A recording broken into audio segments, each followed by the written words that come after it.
Sahabat Tribuners yang saya hormati dan saya muliakan, di hari yang berbahagia ini saya mengucapkan selamat ulang tahun Tribun Medan.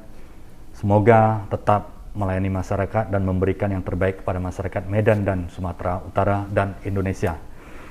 Dikutip dari Investor Daily, industri kelapa sawit menjadi salah satu industri unggulan dalam menunjang ekonomi Indonesia. Bahkan selama pandemi COVID-19, industri kelapa sawit masih tetap tumbuh positif dan memberikan kontribusi yang besar terhadap PDB. Demikian penegasan Asisten Deputi Pengembangan Agribisnis dan Perkebunan Kementerian Koordinasi Bidang Perekonomian, Edi Yusuf. Menurut dia, setidaknya terdapat 4 manfaat industri kelapa sawit terhadap pertumbuhan ekonomi Indonesia. Yang pertama adalah padat karya. Karena industri ini sudah menyerap tenaga kerja langsung 4,2 juta dan pekerja tidak langsung sebanyak 12 juta.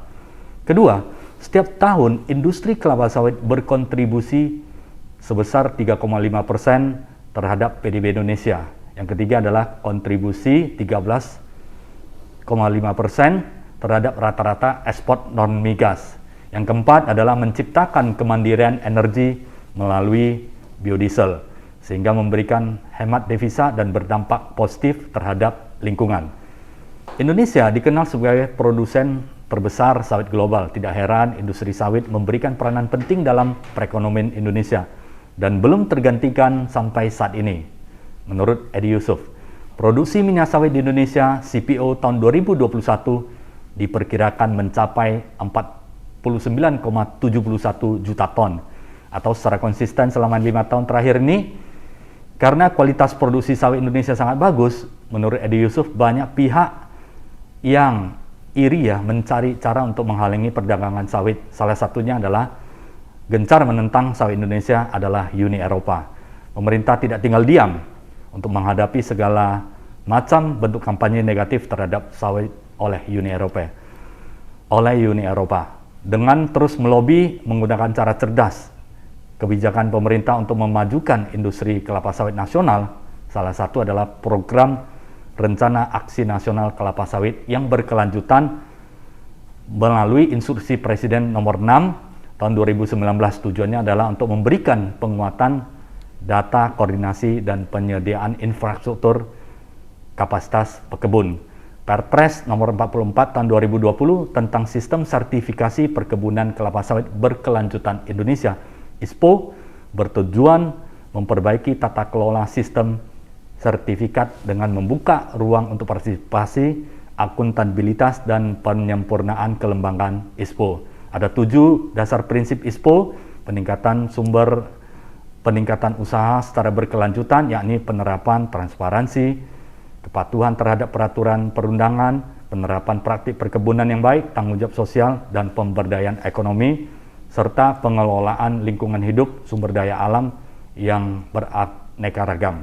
Dengan ISPO, sawit Indonesia akan semakin kuat di pasar luar negeri karena ISPO ini ibarat sebagai senjata pelindung, ujar Edi Yusuf dalam acara jurnalis fellowship di Jakarta belum lama ini.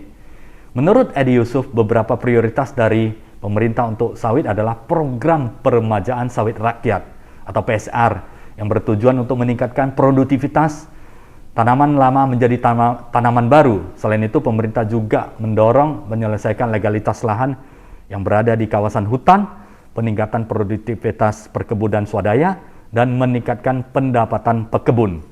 Program mandatori biodiesel juga berdampak positif dalam perekonomian karena menghemat devisa, pengurangan impor solar sebanyak 8 miliar US dollar. Sementara itu, proyeksi pendapatan negara pajak mencapai 2,47 triliun. Ketua Bidang Luar Negeri Gabungan Pengusaha Industri Sawit Indonesia (GAPKI) Fadil Hasan mengatakan ISPO merupakan senjata untuk melawan kampanye negatif sawit di Eropa. Selama ini Uni Eropa selalu meminta sertifikat sawit yang berkelanjutan dari Indonesia untuk memiliki ISPO. Perusahaan sawit yang anggota GAPKI sudah mencapai 80% dan mempunyai ISPO dan akan terus didorong penerapannya oleh pemerintah. Diharapkan industri sawit akan menjadi industri yang luar biasa dan menjadi industri yang tangguh untuk Indonesia di kancah nasional maupun internasional. Saat ini saya sedang berada di kantor Mahkota Group Tbk di lantai 29 di Jalan Jati, Medan, merupakan kantor pusat dari Mahkota Group. Saya ditemani oleh CEO Mahkota Group, Pak Usli Sarsi. Terima kasih atas kesempatannya. Selamat pagi Pak Usli. Selamat pagi Pak Sindiet. Terima kasih telah mau mengunjungi kantor kita di Jati Junction ini. Iya. Terima kasih Pak Usli. Pak Usli adalah CEO Mahkota Group Tbk, dan pada kesempatan yang baik hari ini kami sangat berterima kasih juga karena dapat wawancara ya bersama Pak Usli yang sudah ahli di bidang kelapa sawit. Kita mengetahui bagaimana prospek industri sawit ke depannya. Dan tadi sudah banyak dikutip dari pemerintah mengenai peran pemerintah dalam mendukung industri sawit. Nah, saat ini kita akan langsung bertanya kepada Pak Usli bagaimana peran Mahkota Group dalam mendukung upaya pemerintah yang ingin menjadi produsen sawit terbesar dan terbaik di dunia saat ini. Pak Usli, silakan. Ya, terima kasih Pak Sindiet. Terlebih dahulu saya ingin mengucapkan selamat ulang tahun kepada Tribun. Ini satu kehormatan bagi saya untuk dapat sharing ya di kantor kita sendiri, dan terima kasih atas kunjungannya. Peran kita Mahkota Group tentunya dalam mendukung program pemerintah banyak yang telah kita lakukan, seperti kita mendukung komitmen dari pemerintah bagaimana industri sawit ini bisa kita terapkan dengan berkelanjutan. Dan ini sangat penting sekali buat Mahkota Group sejalan dengan program pemerintah. Dan ini beberapa kali kesempatan saya tentunya juga banyak melalui asosiasi, melalui media, kita juga memberikan masukan-masukan kepada pemerintah seperti bagaimana industri sawit kita yang harus kita dukung penuh, karena ini adalah komoditi unggulan kita ya, komoditi yang bisa mensejahterakan banyak orang ya, banyak kita rakyat Indonesia dapat menikmati kesejahteraan dari sawit, karena ini seperti yang pemerintah sering sampaikan bahwasanya sekarang ini penyumbang devisa terbesar di luar migas adalah sawit. Jadi terbesar 13,5% PDB kita disumbang oleh sawit. Jadi ini satu hal seperti pada saat pandemi begini, semua sektor, banyak sekali sektor-sektor yang terkendala dan membuat ekonomi di seluruh dunia, bukan di Indonesia saja, di seluruh dunia mengalami penurunan. Tapi berkat beberapa komoditi unggulan, ya kalau kita di bidang sawit memang kita perhatian kita ke sawit ya. Sawit ini sampai dengan akhir tahun 2021 ini diperkirakan dapat mencapai 23 miliar dolar. Jadi kalau dirupiahkan sudah hampir sekitar 300 triliun ya. Adalah satu angka yang sangat besar sekali, dan ini satu hal yang menggembirakan karena pemerintah juga turun tangan sekarang. Beberapa waktu yang lalu juga saya ada kesempatan untuk berbicara dengan saat ini Menteri Perdagangan Pak Muhammad Lutfi. Pada saat itu saya cerita, lama juga saya bercerita, beliau berkunjung ke Medan, saya sampaikan bahwa industri sawit kita ini harus didukung oleh pemerintah. Karena kalau pemerintah nggak turun tangan untuk bagaimana menstabilkan harga daripada tandan buah segar kita, itu kesejahteraan petani akan naik turun. Jadi kalau sekarang ini kita bisa lihat kondisi dengan kebijakan pemerintah yang diterapkan, dengan ada sistem biodiesel yang terus dipertahankan, B30 yang menyerap 9 juta kiloliter, dan sekarang ini kita punya harga tidak tergantung pada demand di luar negeri terlalu ya. Kita tergantung, tapi sekarang ini dengan program biodiesel diteruskan dengan situasi sekarang saat ini, demand dari luar tentunya bisa diseimbangkan dengan penyerapan domestik yang di program biodiesel. Saya kira ini hal yang sangat baik sekali. Kita lihat selama hampir 1 tahun penuh ini harga sawit tandan buah segar, bahkan sekarang terakhir ini saya mendengar di Riau udah Rp2.500 per kilogram ya. Jadi petani sawit sekarang ini sangat senang sekali ya, karena harga yang buah sawitnya bisa dipanen dan bisa mendapatkan angka yang lumayan, dan tentunya ini adalah merupakan lokomotif daripada ekonomi kita. Jadi kalau kita di kuartal kedua sudah mencapai pertumbuhan ekonomi kita hampir 7,1% ya, itu satu pencapaian yang luar biasa. Jadi kita udah diumumkan udah keluar dari krisis. Jadi ini satu hal yang patut kita banggakan. Dan ini kita harapkan sawit kita ini tetap menjadi stabil dan menjadi lokomotif untuk mengangkat perekonomian kita. Walaupun banyak poin ya, seperti nikel, pertambangan batu bara dan yang lainnya, tapi kita bangga kepada sawit kita karena sawit adalah masa depan kita.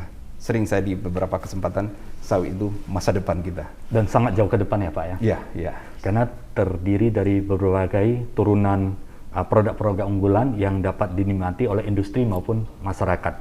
Dan saya mendengar bahwa Mahkota Group akan menjadi lokomotif untuk mendukung program pemerintah menjadi industri sawit yang terbesar dan terbaik di dunia, termasuk menstabilkan harga ya Pak ya, karena kesejahteraan daripada petani juga menjadi concern Mahkota Group untuk bergerak dan tumbuh bersama. Itu prakteknya dan kemudian bagaimana untuk mensinergikan ini semua Pak?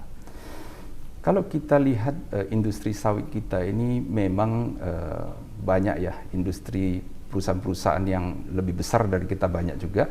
Tapi kita punya visi dan misi yang inline dengan pemerintah, dan tentunya berkelanjutan dengan kita sertifikasi ISPO, kemudian kita bagaimana waste management itu kita kelola dengan baik.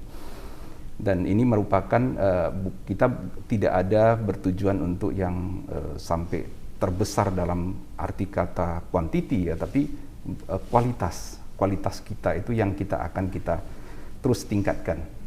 Kemudian kinerja tentunya yang kita bagaimana waste management itu bisa kita sampai kita ada sering diskusi dengan para direksi dan staf kita, bagaimana Mahkota Group kita itu bisa sampai zero waste. Jadi waste management itu sampah kita jadikan nilai tambah. Banyak hal yang bisa kita lakukan, seperti sekarang ini kita di Riau, kita udah ada rencana untuk bagaimana tandan buah segar itu bisa dijadikan pengganti bahan baku daripada pulp ya, kertas. Kemudian itu juga kita bisa dijadikan bahan bakar. Kemudian hard sterin kita juga akan bangun pabriknya di Riau. Kemudian juga ada banyak sekali yang kita rencanakan untuk bagaimana efisiensi kita, sehingga kita betul-betul menjadi perusahaan yang betul-betul mementingkan 3P. Jadi pertama itu adalah people, planet, dan tentunya profit untuk sustainable ya. Karena tidak profit nggak bisa sustainable. Jadi tentunya kita 3P ini kita akan terus maksimalkan, dikembangkan dan dikedepankan ya. Betul. Jadi bukan hanya profit, sahabat Tribuners dan profesional, Mahkota Group ini mengedepankan bukan hanya profit, tetapi people dan kemudian planet, environment juga menjadi concern dari Mahkota Group. Jadi Mahkota Group berkembang, tetapi lingkungan juga ikut berdampak yang positif ya. SDM di dalam organisasi juga memiliki dampak yang positif.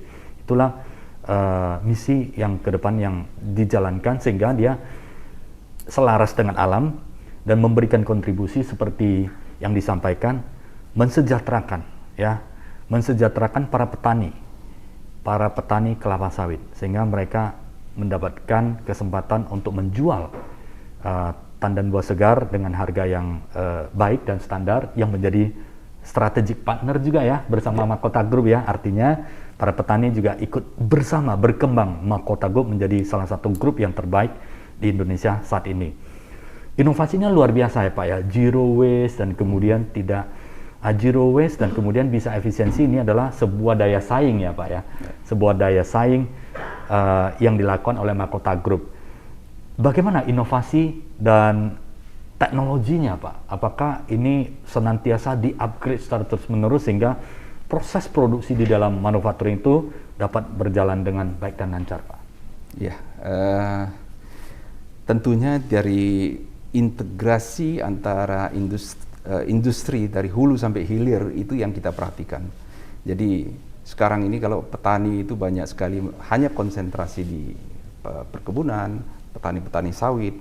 Begitu mereka memanen sawitnya, itu kita ada partner yang sebenarnya supply kita kepada pabrik kelapa sawit kita, kemudian industri hilir yang sekarang ini kita sedang jalankan seperti refinery, pabrik kernel oil kita juga sudah jalan ya. Kemudian juga bagaimana hilirisasi kita akan kembangkan terus sampai memberikan nilai tambah yang benar-benar efisien.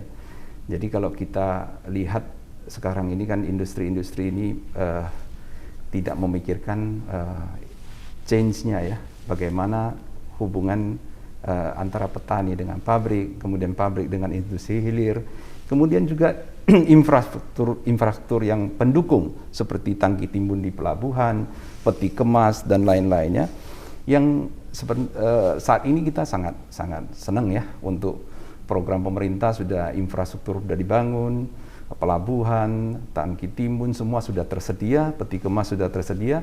Jadi tidak seperti yang beberapa dekade yang lalu ya. Kalau kita udah hampir 2 dekade ini terus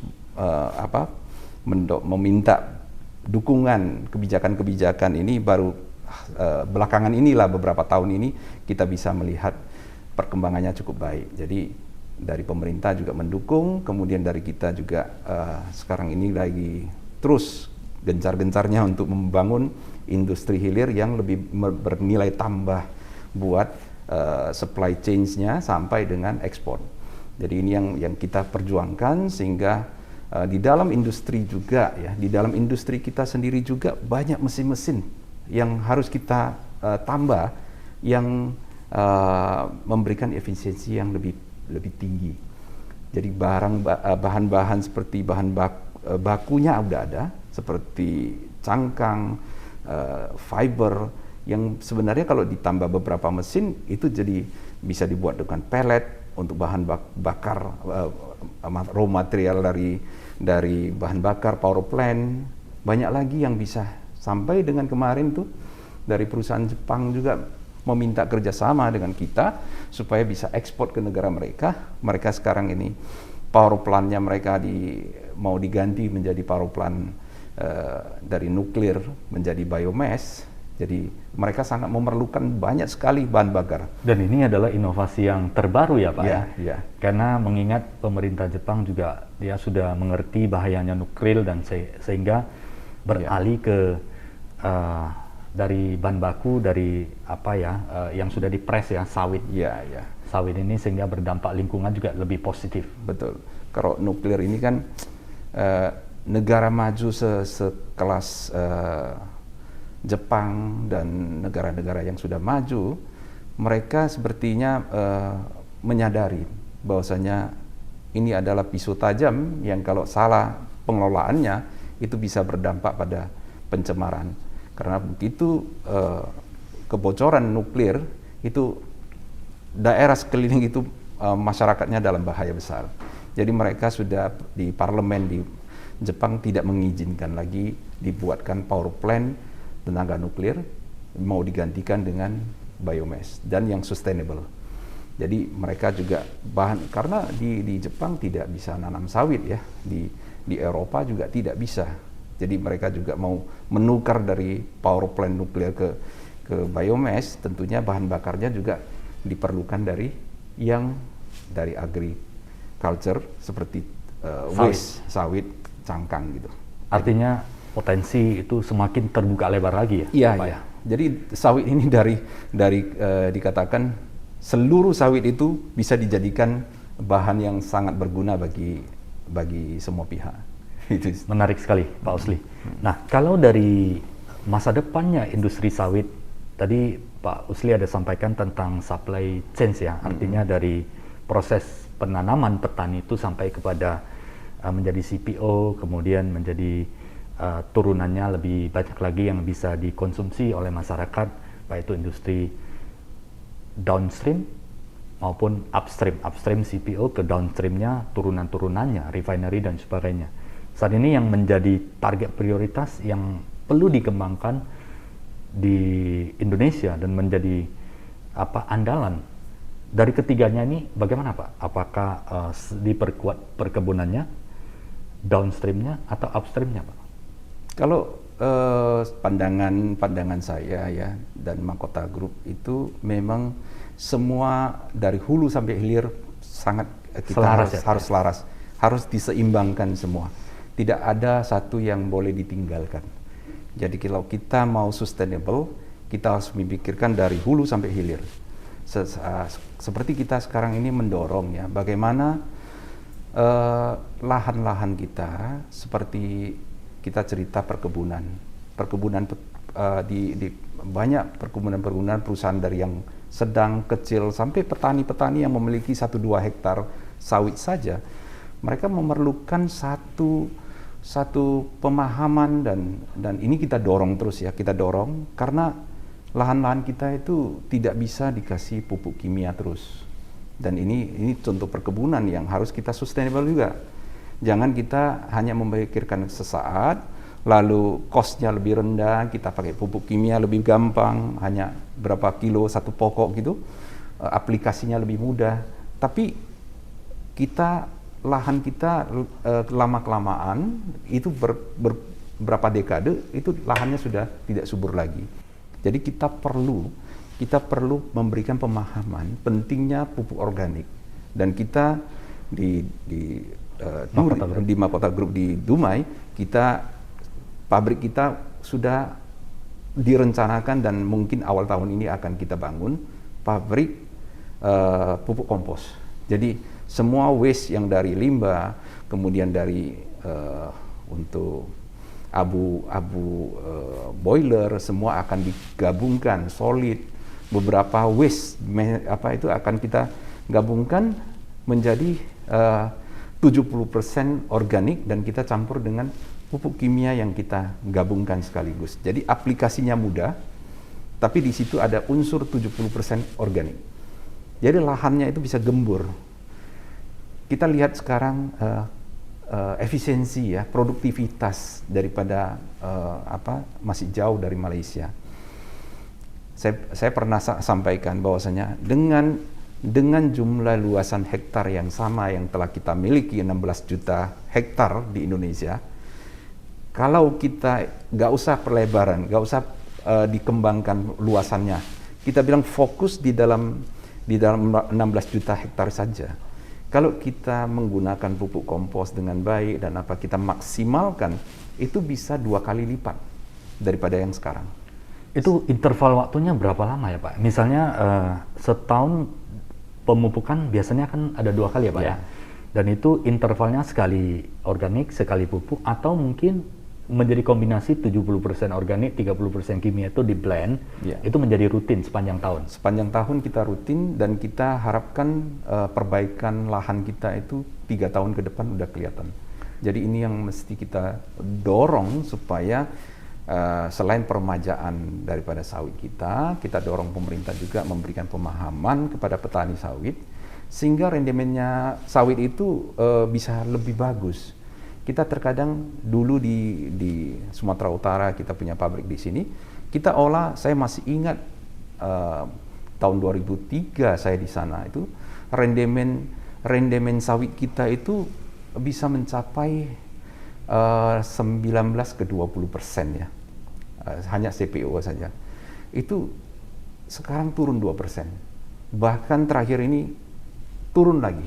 Jadi karena kenapa? Karena lahannya sudah mengeras karena tidak dikasih pupuk organik, semua dikasih pupuk kimia.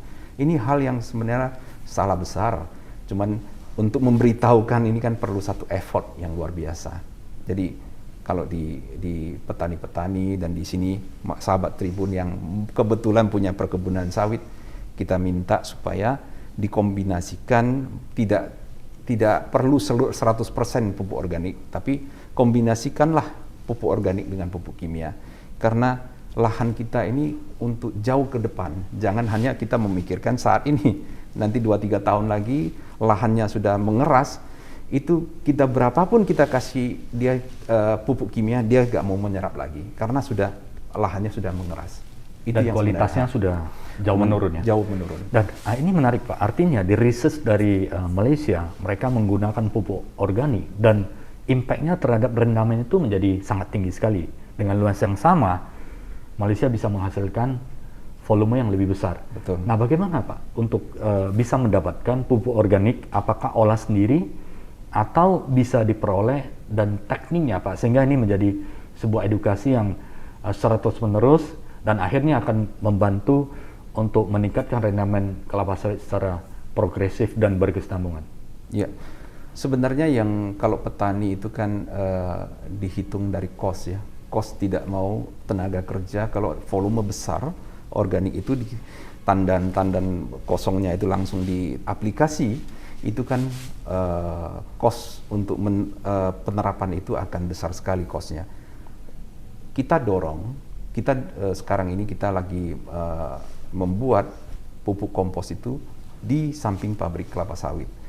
Jadi kita harapkan juga pabrik kelapa sawit yang lain juga ikut jejak kita untuk menjadi pioner untuk membuat pupuk kompos secara masif.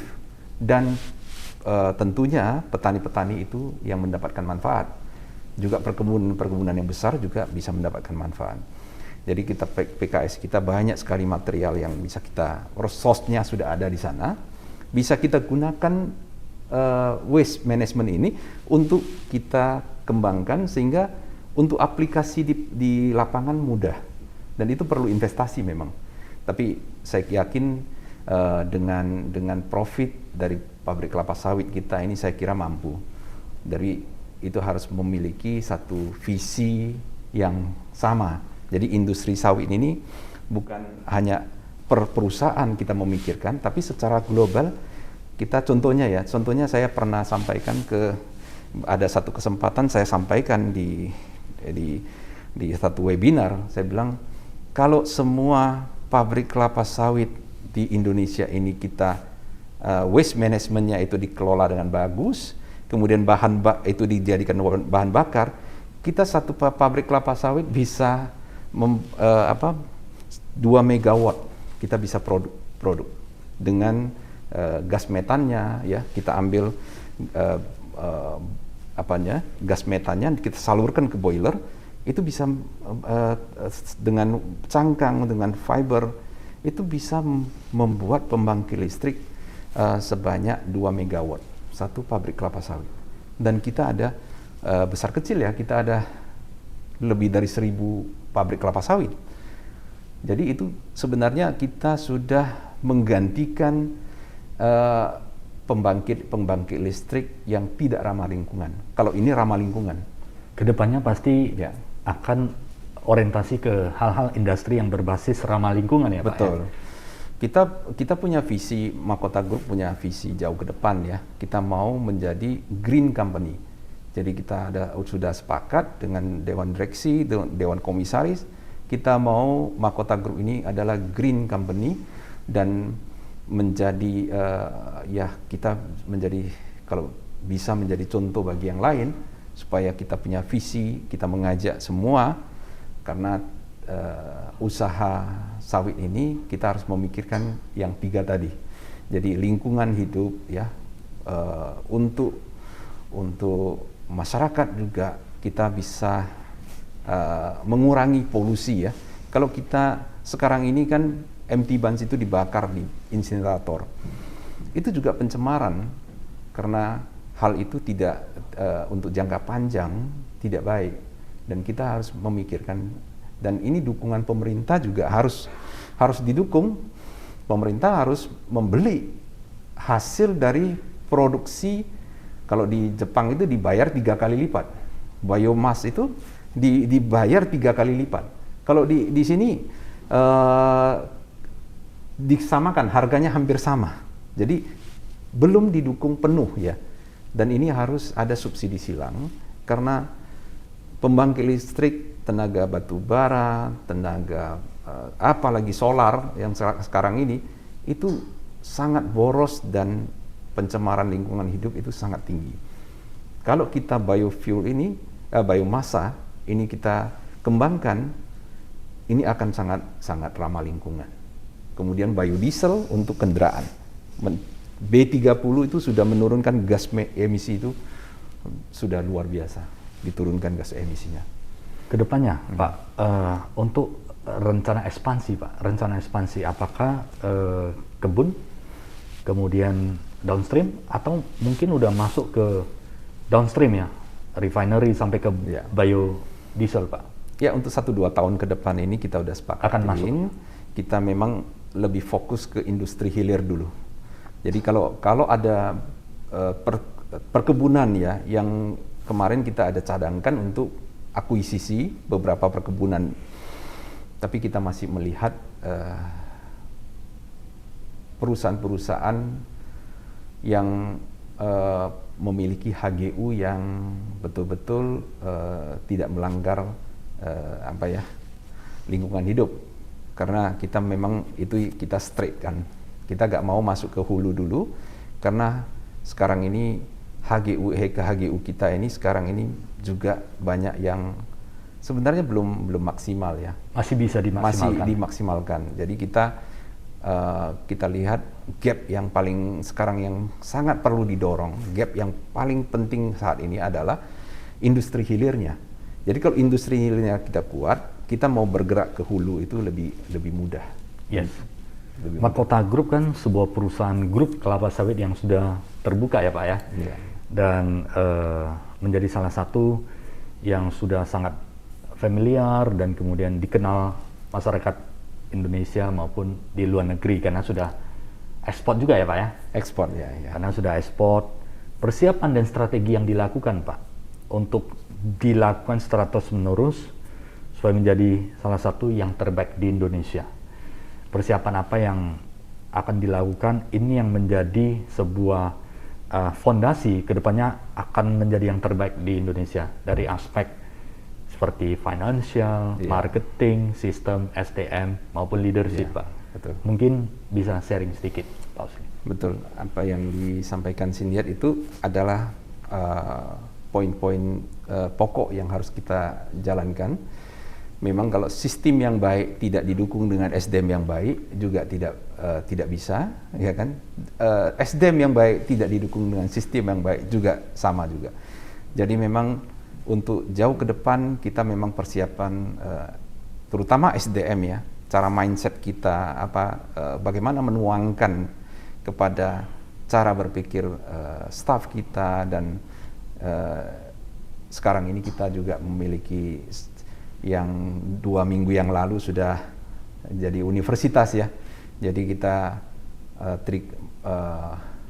Makota Trikom Unggul ini kita udah dari kemarin itu adalah sekolah tinggi, sekarang udah universitas, dan kita harapkan di sana juga kita bisa memberikan pemahaman-pemahaman dengan bukan hanya teori tapi praktek dan mindset terutama seperti yang di kita visi kita di Universitas Makota Trikom Unggul adalah di sana diajarkan leadership, diajarkan entrepreneurship, kemudian bagaimana digitalisasi industri. Banyak hal yang telah kita masukkan di dalam kurikulum, di dalam sistem pembelajaran, sehingga kita sesuai dengan perkembangan dari Mahkota Group, kita sudah ada persiapan untuk SDM yang siap untuk mendukung. Itu yang paling penting. Jadi istilahnya untuk mendukung perkembangan perusahaan ke depan, faktor SDM juga faktor yang sangat penting ya Pak ya. Betul. Karena kalau SDM yang berkualitas pasti akan mendukung dan menjadi lokomotif juga untuk menarik supaya perusahaan ini menjadi maju dan berkembang ya. Ya. Dan dalam hal ini bukan hanya di industri kelapa sawit perkebunan ya, tapi Mahkota Group juga ada Mahkota Universitas Mahkota Trikom Unggul ya, yang siap untuk support, menghasilkan sumber daya manusia yang berkualitas melalui universitas, dan salah satu adalah untuk mendukung perkembangan Mahkota Group ke depannya. Betul. Dan juga masyarakat Betul. Indonesia dan Sumatera Utara tentunya ya Pak ya. Betul, betul. Dan pendidikan tidak jauh-jauh daripada SDM. That's why itu Mahkota Group sangat concern di bidang pendidikan, sehingga 2 minggu lalu Mahkota Trikom Unggul menjadi universitas, diharapkan akan menjadi sebuah universitas yang menghasilkan kualitas SDM yang sangat bagus, yang mendukung perkembangan dunia usaha dan industri kelapa sawit internal maupun eksternal. Nah Pak, dari aspek seperti leadership, bagaimana Pak? Bapak menilai seperti itu. Apakah diajarkan sampai ke bawah-bawah? Karena kalau leadership itu dari atas itu kan tidak akan jalan kalau tidak didukung oleh middle dan lower management. Betul. Bagaimana menurut Pak Usli? Ya, saya dipercayakan amanah ini di perusahaan ya sebagai presiden direktur. Memang yang semenjak 3 tahun yang lalu ya, waktu IPO, pertama saya terpikir adalah bagaimana SDM kita itu bisa sevisi dengan kita, semisi dengan kita. Jadi saya buat satu training besar, seluruh staff itu satu training besar, dan yang di situ training itu diajarkan bagaimana cara berpikir, mindset, kemudian leadership dibangun, karena sebagai leader tidak bisa lead by example ya kan, betul-betul menjadi contoh. Kemudian bagaimana kita memimpin dengan hati ya, bukan memimpin dengan seperti diberi satu amanah dianggap sebagai alat kekuasaan untuk menekan bawahannya. Itu tidak boleh. Jadi kita meminta semua staf untuk berinovasi, terus memberikan kontribusi, dan kita memimpin dengan baik. Itu yang kita terapkan kepada seluruh staf kita, sehingga dari tingkat atas direksi kita, seperti kita direksi, sampai dengan staf head, GM, manager, dan yang lain-lainnya semua adalah pemimpin di Mahkota Group, dan mereka wajib untuk menerapkan leadership yang baik, leadership yang tidak semena-mena, tapi lead by example. Jadi kita kerja keras itu seluruhnya bekerja keras, bukan hanya 1-2 yang bekerja keras, tapi seluruh tim. Jadi itu yang kita bagaimana meningkatkan cara-cara menjalankan bisnis ini. Di universitas juga sekarang ini kita lagi program bagaimana riset, bagaimana critical thinking, bagaimana inovasi itu harus dimulai dari ketika di bangku kuliah. Di situ bukan hanya teori, tapi prakteknya juga, dan mereka siap kita sambungkan dengan Mahkota Group. Juga mindset bagaimana kita kan sekarang, Pak Senior, saya sampaikan ini kadang-kadang kita agak sedih ya melihat mindset daripada kebanyakan daripada kita semua ya. Semua banyak kadang-kadang satu kuadran saja masuk. Jadi kalau ditanya, saya kemarin di kuliah umum saya sampaikan, saya tanya mahasiswa, kamu mau jadi apa nanti setelah tamat ini? Mau cari kerja, mau menjadi pekerja. Kemudian ada juga yang mau jadi profesi, ada yang tidak ada yang memikirkan lebih dari satu kuadran.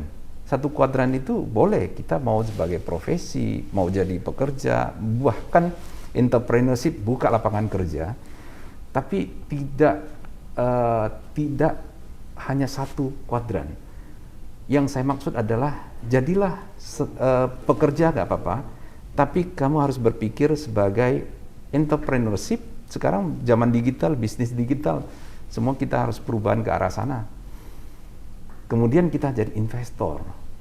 Kalau kita di Indonesia, di presentasi terhadap jumlah penduduk Indonesia, kita hanya di pasar saham hanya 1% saja yang menjadi investor. Besar kecil loh, satu lot pun kita anggap sebagai investor. Itu di pasar saham. Tapi kita lihat negara tangga seperti Singapura itu 16%, di Malaysia 7%, di Taiwan udah 40-an%. Jadi kalau kita cuma 1%, kita harus dorong sekarang ini masyarakat kita harus sadar untuk bisa ikut sejahtera bersama. Jangan hanya satu menjadi pekerja, menjadi hanya profesi, tapi juga masuk kepada investor. Ini kita boleh profesi apapun, Pak Sindiat bisa profesi apapun, tapi kita jangan lupa harus invest. Invest itu ke pasar saham. Jadi kalau saya punya impian, satu masa ini Indonesia ini terutama yang menengah ke bawah. Karena kalau kita menengah ke atas mereka udah sejahtera ya, menengah ke bawah itu harus melek terhadap investor. Jangan heran kalau kita ke Singapura yang dorong troli yang apa itu mereka punya saham semua di pasar saham. Jadi itu yang harus kita dorong. Kita sekarang ini cuma 1%. Kalau bisa kita dorong menjadi 10% dari jumlah penduduk kita. Jadi bukan 2,6 juta. Sekarang udah ada mungkin 3 jutaan lah yang menjadi investor. Tapi kalau bisa lebih banyak lagi ya. 26 juta atau 27 juta, sekarang 270 juta kan penduduk kita. 27 juta yang masuk menjadi investor. Dan ini akan mengangkat kesejahteraan bersama. Seperti kita di sini kan perusahaan terbuka. Kita ajak semua, beberapa kali kesempatan saya bilang kalian silakan. Karena kita udah buka kesempatan untuk ikut bersama kapal kita. Jadi silakan. Tabungan kalian ada berapa? Invest. Ini masih under value. Silakan ambil. Jangan nanti udah naik tinggi, kita udah mau ikut udah terlambat. Karena industri sawit ini kita memang jauh ke depan. Di sini saya ingin sampaikan bahwasanya kita silakan kalau yang perusahaan yang kita anggap lebih baik di bidang sawit seperti yang Astra banyak. Silakan kalian pilih, bukan suruh pilih Mahkota Group saja ya, tapi kita ada punya jiwa jadi investor.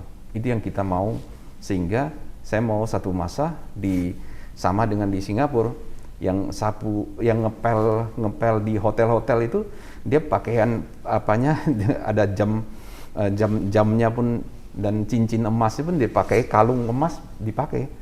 Saya heran kok dia hanya pekerja bawahan tapi dia bisa pakai, karena dia punya saham di pasar saham gitu. Ada beberapa lot udah rutin dia mendapatkan income. Iya. Jadi itu yang mungkin kita harus dorong sama-sama Pak Sindiat untuk Ya, sahabat Tribuners ya, ini merupakan insight yang sangat bagus sekali. Artinya walaupun profesi kita sebagai profesional pekerja dimanapun kita berada, tapi finansial ini sangat penting sekali ya. Finansial apalagi di bidang investasi untuk kehidupan kita yang lebih sejahtera lagi, kita bisa bersama. Pilihlah perusahaan-perusahaan di Bursa Efek Indonesia yang kita bisa investasikan ya, untuk bisa dikatakan sebagai modal atau tabungan investasi untuk jangka kedepannya ya. Salah satunya adalah industri kelapa sawit, karena sudah dibahas di forum nasional maupun forum-forum internasional, asosiasi dan sebagainya. Industri sawit ini sangat panjang sekali dan memiliki dampak yang positif dan akan menjadi industri yang andalan di Indonesia, bahkan untuk jangka waktu yang lama sekali ya. Silakan dipilih ya bagi sahabat Tribuners, teman-teman yang ingin sejahtera bersama perusahaan. Investasilah di perusahaan-perusahaan yang sudah TBK, dan salah satu yang bisa dipilih adalah industri kelapa sawit ya. Tidak harus di Mahkota Group ya, tapi pilihlah industri-industri sawit yang menurut sahabat Tribuners itu cocok untuk Anda semuanya. Nah ini Pak Osli, rencana kedepannya perkembangan Mahkota Group seperti apa? Kalau seperti kita sekarang ini kan kita lihat ya, dalam 1 tahun saja kita dibandingkan dengan tahun lalu, pendapatan kita naik 106%. Jadi kalau kita tahun lalu 2,6 triliun pendapatan kita, tahun ini kita targetkan 6 triliun. Jadi loncatan pendapatan kita, kemudian kita harapkan juga kinerja juga sekarang per year on year di kuartal kedua sudah mencatatkan positif ya, kinerja positif. Kemudian kita harapkan di akhir tahun ini juga bisa mendapatkan kinerja yang lebih baik. Dan ini akan kita kembangkan terus, baik dari sisi pendapatan, kinerja, profit bersih, kemudian kita punya investasi, tentunya kita akan mencari investasi-investasi yang terbaik, yang investasinya bisa return of investment-nya bisa di bawah 3 tahun. Jadi itu yang akan kita terus prioritaskan, sehingga perkembangan perusahaan kita akan kecepatannya itu akan kita naikkan, sehingga kita bisa menjadi perusahaan di bidang sawit ini yang memiliki kinerja yang baik dan pendapatan yang terus meningkat. Saya kira itu yang menjadi concern kita ke depan dari Mahkota Group. Investasi yang produktif, yang memiliki return yang bagus, dan kemudian eco-green juga ya Pak ya, selalu tentunya, ya. Visinya harus selaras dengan ya. budaya atau value perusahaan ya. Eco-green menjadi sebuah grup perusahaan yang maju, dan saat ini sudah terbukti ya. Dan tahun ini yang ketiga ya TBK Pak ya? Tahun ketiga. Jadi dan setiap tahun itu mengalami ya, peningkatan baik dari segi volume ekspor maupun jumlah pabrik ya Pak ya? Jumlah pabrik kita baru akuisisi di Palembang tahun semalam sudah kita akuisisi, dan ini akan terus berkembang, dan infrastruktur yang seperti Tanggi Timbun akhir tahun ini sudah kita mulai di penambahan di Dumai. Kemudian tahun depan kita udah ada industri hilirnya di Dumai juga akan kita bangun, seperti tadi pupuk kompos, hard stearin, dan ada juga gas metan yang akan kita salurkan menjadi bahan bakar. Jadi itu menjadi skala prioritas kita lah, skala prioritas kita. Dan tetap secara inovasi maupun ekspansi secara berkesinambungan dan masif ya Pak ya? Ya. Sekarang ini kan seperti industri sawit ini kan terhambat beberapa tahun yang inilah ya, beberapa dekade ini, karena ada isu-isu dari Eropa yang banyak negatif yang dikampanye negatif, yang dialamatkan kepada bidang sawit ya. Sebenarnya kalau kita menilai ya, saya sedikit bercerita tentang sejarah ya. Kalau kita sebelumnya, semua negara-negara maju juga banyak melakukan kesalahan sama dengan kita. Tapi kalau 2 dekade ini ya, sampai di tahun 2000, zaman reformasi sudah jalan, saya kira pembarakan hutan itu sudah di stop. Bahkan banyak yang kita lihat ada pengusaha-pengusaha yang sampai masuk penjara itu karena menebang pohon. Jadi kalau kita lihat penebangan pohon itu, perusakan hutan itu sudah terjadi sebelum-sebelumnya. Tapi pada saat reformasi sampai sekarang ini sudah jauh berkurang. Di dalam 10 tahun terutama ini hampir-hampir sudah nggak ada yang berani lagi untuk merusak hutan untuk tanam sawit. Dan saya sering sampaikan, tidak perlu lagi kita membuka lahan sawit itu dengan menebang pohon ya, menebang hutan. Bahkan hutan itu yang harus kita hijaukan lagi, kita tanam lagi penghijauan, karena ini merupakan paru-paru dunia. Dan sawit ini banyak sekali potensi yang tidak perlu kita sentuh, yang hutan. Masih banyak lahan-lahan yang terlantar seperti kemarin HGU, kita bilang HGU untuk diberikan kepada banyak pengusaha. Tapi kalau kita lihat lahan terlantar yang di HGU itu masih ada 1 juta hektar yang belum ditanamin, itu saja dikembangkan.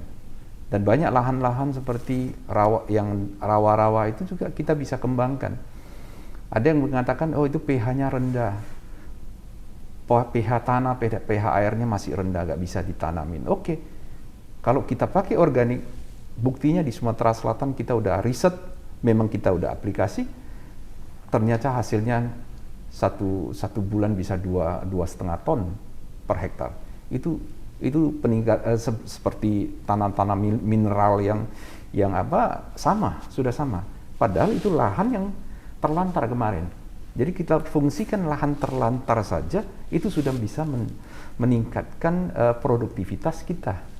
Jadi kalau kita sekarang ini 49 juta ton CPO yang kita hasilkan, bisa menjadi 100 juta ton dengan lahan yang sama. Dengan kita maksimalkan lahan-lahan terlantar dan produktivitas kita naikkan dengan pupuk organik. Organik itu. Betul. Luar biasa. Terima kasih Pak Usli. Ya, semoga pembicaraan ini menginspirasi, memberikan masukan kepada sahabat Tribuners, para pengusaha profesional dimanapun berada. Semoga pembicaraan ini memberikan sesuatu yang bernilai, dan bagi yang ingin investasi silakan. Salah satunya adalah perusahaan di bidang sawit yang sudah TBK, dan pilihlah perusahaan yang terpercaya, yang memiliki pertumbuhan yang baik, yang berlandasan memikirkan lingkungan dan berpartnership para petani. We are growing together, berkembang bersama untuk memajukan, menyejahterakan seluruh rakyat, dan maju terus Pak untuk Mahkota Group. Sehat selalu untuk seluruh tim, stakeholder, dan seluruh staff dan manajemen, dan semoga senantiasa Mahkota Group berkembang dengan pertumbuhan yang cepat, dan kemudian eco green ya Pak ya, sesuai dengan visi misi, values yang sudah ditanamkan, dan menjadi salah satu yang terbaik di Indonesia dan bahkan dunia. Terima kasih Pak Usli atas kesempatan yang diberikan. Ya. Maju terus untuk Mahkota Group ya Pak ya. Thank you. Terima kasih sahabat Tribuners. Semoga pembicaraan ini bermanfaat bagi sahabat-sahabat Tribuners semuanya. Terima kasih. Selamat siang. Thank you. Terima kasih saya ucapkan.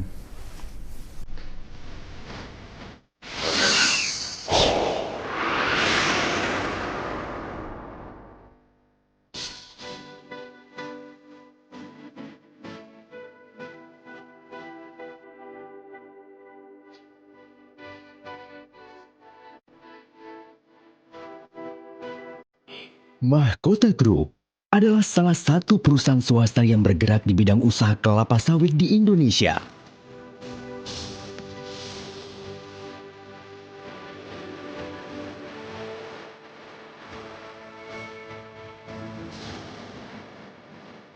Aktivitas utama Mahkota Group adalah pengolahan kelapa sawit menjadi produk CPO dan palm kernel.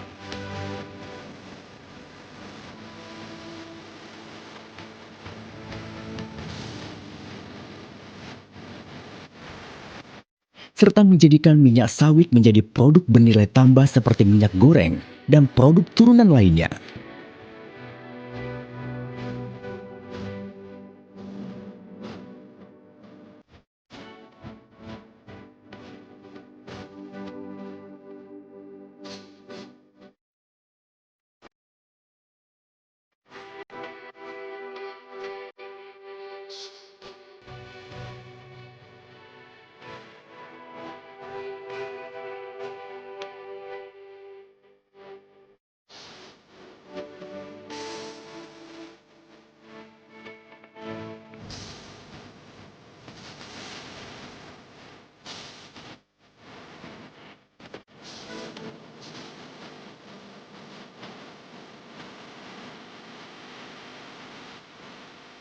Mahkota Group melakukan pengolahan dan pengembangan komoditi kelapa sawit menjadi crude palm oil,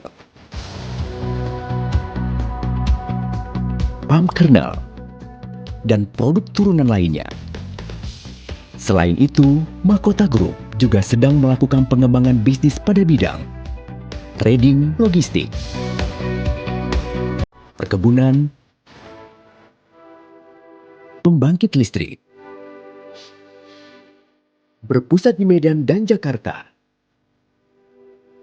dengan berbagai cabang yang terletak di Provinsi Sumatera Utara dan Riau. Kami berkomitmen untuk menjadi salah satu perusahaan yang terbaik di dunia dengan mengutamakan kesejahteraan stakeholder dan ramah lingkungan. Mahkota Group saat ini merupakan perusahaan yang tumbuh berkembang secara berkelanjutan yang didukung oleh SDM yang kompeten, teknologi, dan sistem informasi yang handal, serta struktur keuangan yang kuat. Saat ini, kami terus berinovasi untuk meningkatkan daya saing yang kuat dengan mengadopsi sistem dan teknologi yang terbarukan. Kami juga berkomitmen untuk terus menjunjung tinggi nilai-nilai budaya perusahaan yang telah lama terjaga dalam satu dasawarsa. Diawali dengan pembangunan pabrik pengolahan kelapa sawit pertama pada tahun 2002 di Riau dan kemudian seiring dengan perkembangan usaha yang pesat, beberapa pabrik lainnya juga turut dibangun di Provinsi Riau dan Sumatera Utara sampai dengan tahun 2009.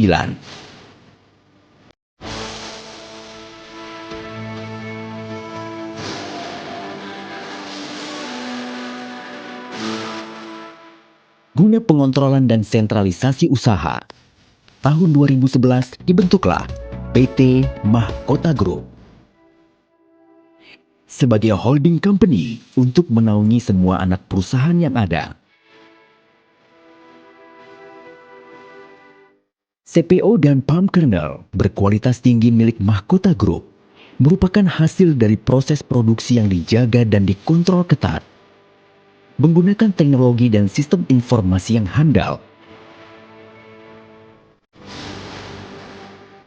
Mulai dari proses penerimaan bahan baku tandan buah segar kelapa sawit hingga dihasilkannya CPO dan palm kernel. Mahkota Group didukung oleh sumber daya manusia yang berdedikasi tinggi, memiliki keahlian di bidangnya masing-masing, berkomitmen terhadap profitabilitas dan pertumbuhan masa depan perusahaan, serta menjunjung tinggi nilai-nilai perusahaan. Program konservasi lingkungan yang dilakukan Mahkota Group berupa penelitian khusus untuk mengubah limbah menjadi sumber energi terbarukan, aktivitas pengolahan limbah produksi, dan pemanfaatan limbah menjadi energi merupakan aspek inti untuk menjaga kelestarian lingkungan. Mahkota Group menerapkan kebijakan pengolahan limbah menuju zero waste, menggunakan teknologi terkini yang secara signifikan berkontribusi dalam melestarikan lingkungan. Setiap limbah yang dihasilkan diperlukan lebih lanjut untuk tujuan pengolahan sehingga tidak merusak lingkungan dan mengganggu kesehatan masyarakat. Mahkota Group bertekad untuk membangun lingkungan yang lebih baik bagi masyarakat karena mengedepankan keberlanjutan hidup baik dalam lingkungan pabrik maupun di perkebunan. Perhatian Mahkota Group terhadap kesejahteraan karyawan juga meluas ke pembangunan ekonomi dan sosial masyarakat di mana perusahaan beroperasi. Selain dalam lingkungan pabrik dan perkebunan, Mahkota Group juga berkomitmen untuk mensejahterakan masyarakat dengan menyelenggarakan berbagai kegiatan bakti sosial bagi masyarakat sekitar yang membutuhkan. Mahkota Group berkomitmen untuk menciptakan sumber daya manusia yang berkualitas, yaitu dengan menyelenggarakan dan menyediakan sarana pendidikan dengan biaya yang terjangkau oleh masyarakat luas, dimulai dari pendidikan taman kanak-kanak, sekolah dasar,